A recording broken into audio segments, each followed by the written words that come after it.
pasaron el programa de actos. Eso es todo. Eso es todo.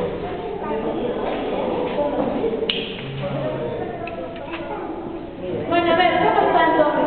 A ver, ¿qué necesita la colectiva? A ver, muy bien, ahora solo, mira. Muy bien, ahora mira. Mira, no hace falta probar como ella, pero ves que adorna mucho si eso está lleno. Para dar la vuelta. Por aquí por lo menos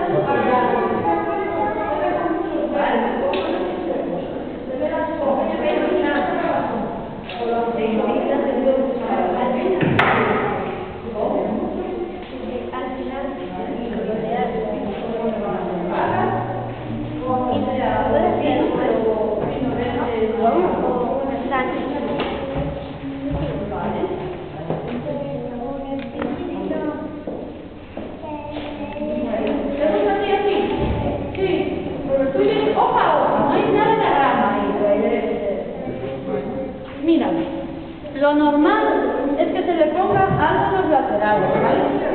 ¿Sabes para qué? Para tapar las esponjas, porque las uñas se ven mucho las esponjas. O tienes un cuenco que lo metes en cero, que lo normal es que no lo tengas, que tienes una cosa muy bajita, por ejemplo, como este, ¿ves? Mira, este que le pusieron es muy bajito, no se ve la esponja. Entonces, ¿ella qué hizo? Pues para que no se vea la esponja, le puso todas estas ramitas por el exterior. Entonces tú tienes que meterte alguna ramita por el exterior, para que no se te vea, ¿vale? Hojas de laurel, o camello, o hojas sueltas de camello, como hicieron aquí estos chicos, que quedan muy bonitas, ¿vale? Bien. ¿Podréis